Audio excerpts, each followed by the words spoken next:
Rengas Dengklok, 16 Agustus 1945. Peristiwa Rengas Dengklok adalah peristiwa penculikan yang dilakukan oleh sejumlah pemuda, antara lain Soekarni, Wikana, Aidit, dan Chairul Soleh dari perkumpulan Menteng 31 terhadap Soekarno dan Hatta.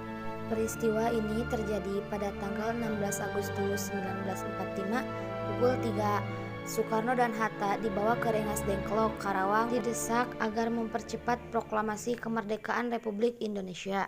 Proklamasi kemerdekaan Republik Indonesia rencananya akan dibacakan oleh Bung Karno dan Bung Hatta pada hari Jumat 17 Agustus.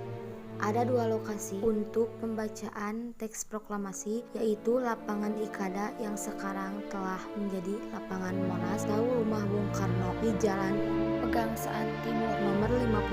Rumah Bung Karno akhirnya dipilih untuk menghindari kericuhan antara penduduk dan tentara Jepang karena tentara Jepang sudah berjaga-jaga Lapangan Ikada. Setelah mendapat informasi ada sebuah acara yang akan diselenggarakan di lokasi tersebut. Awalnya Bung Karno dan Bung Hatta ditempatkan di sebuah gubuk tua pinggir kali dekat sawah yang tak layak kondisinya atas usulan Kiai Haji dari pejuang dari Klender kepada Soekarni dan kawan-kawan agar Bung Karno dan Bung Hatta ditempatkan di tempat yang layak. Maka dipilihlah rumah saudagar Tionghoa. Karena tidak mendapat berita dari Jakarta, maka Jusuf Kunto dikirim untuk berunding dengan pemuda-pemuda yang ada di Jakarta. Keesokan harinya, tepatnya tanggal 17 Agustus, pernyataan proklamasi dikumandangkan dengan teks proklamasi kemerdekaan Indonesia yang diketik oleh Sayuti Meli menggunakan mesin ketik yang dipinjam. Sebetulnya diambil dari kantor Kepala Perwakilan Kreismerin Mayor Dr. Herman Kandeler. Pada waktu itu, Soekarno dan Muhammad Hatta, tokoh-tokoh menginginkan agar proklamasi dilakukan melalui PPKI. Sementara golongan pemuda menginginkan agar proklamasi dilakukan secepatnya tanpa melalui PPKI yang dianggap sebagai badan buatan Jepang. Sebelumnya, golongan pemuda telah mengadakan suatu perundingan di salah satu lembaga bakteriologi di Pegangsaan Timur, Jakarta pada tanggal 15 Agustus. Dalam pertemuan ini diputuskan agar pelaksanaan kemerdekaan dilepaskan segala ikatan dan hubungan dengan janji kemerdekaan dari Jepang. Peristiwa Rengas Dengklok menjadi peristiwa yang memiliki keterkaitan terhadap pengumuman proklamasi kemerdekaan pada tanggal 17 Agustus 1945.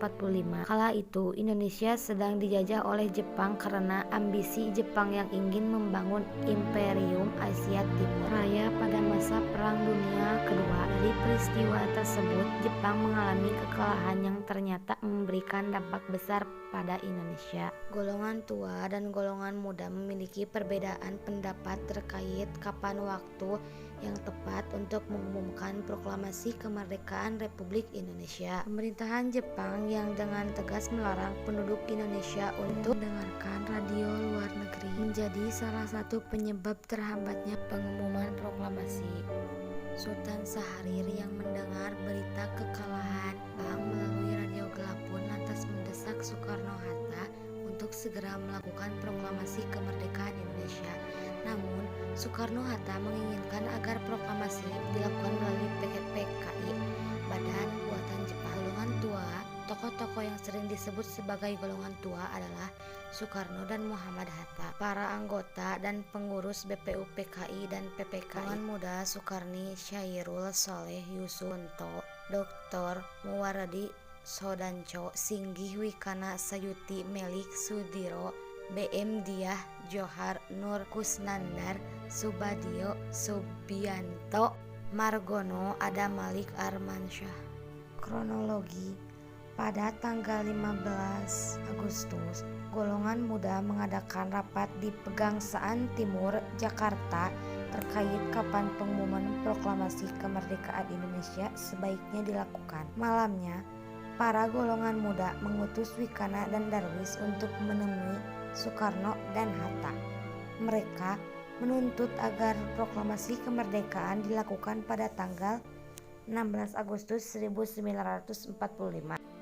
Jika Soekarno-Hatta menolak, maka akan terjadi sebuah pergolakan besar karena menerima penolakan dari Soekarno dan Hatta. Wikana dan Darwis lantas kembali dan mengadakan rapat yang digelar di Jalan Cikini nomor 71 Jakarta.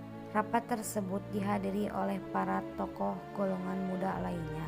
Mereka pun memutuskan untuk membawa Soekarno dan Hatta ke Rengas Dengklok guna menjauhkan mereka dari pengaruh Jepang.